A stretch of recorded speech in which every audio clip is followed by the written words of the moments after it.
আমরা ত্রিকোণমিতির থিটার মান যে নির্ণয় করতে বলে সেই অঙ্কগুলোর খুবই গুরুত্বপূর্ণ একটা বোর্ড কোশ্চেন সলভ করব।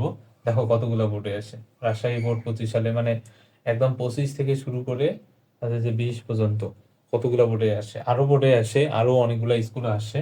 তো ওগুলা অবশ্য লিখে নেই আমি। তো চলো আমরা শুরু করি আর কি অঙ্কটা। তো প্রথমে আমরা লিখবো, দেওয়া আছে দিয়ে সাইন থিটা প্লাস কস থিটা ইকুয়াল √2। এটা হলে আমাদের কি থিটার মান বের করতে বলছে। আচ্ছা, এই অঙ্কগুলো করার আমি একটা চরমী বুদ্ধি শিখাই।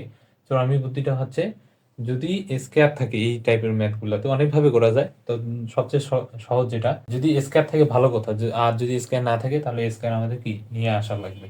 তাহলে স্কয়ার নাই, তাহলে আমরা স্কয়ার নিয়ে আসি। Sine theta plus cos theta তার উপর স্কয়ার √2 তার উপর কি স্কয়ার। তারপর আমরা এই a plus b whole square সূত্র বসাই দিই। A plus square plus 2ab plus b square, square রুটে কাটা যাবে, তাহলে থাকে কত 2।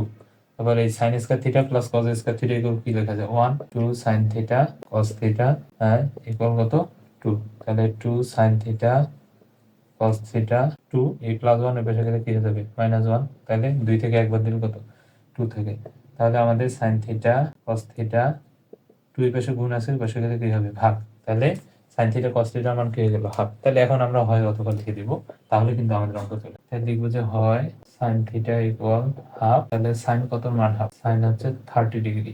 তাহলে সাইন সাইন ভাগ থিটা ইকুয়াল কত ডিগ্রি 30 ডিগ্রি, অথবা কস থিটা ইকুয়াল হাফ।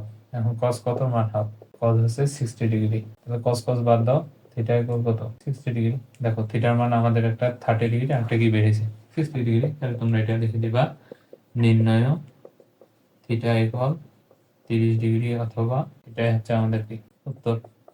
দেখো খুব সহজে হয়ে গেছে। আশা করি অঙ্কটা খুব ভালোভাবে তোমরা বুঝতে পারছো। ধন্যবাদ।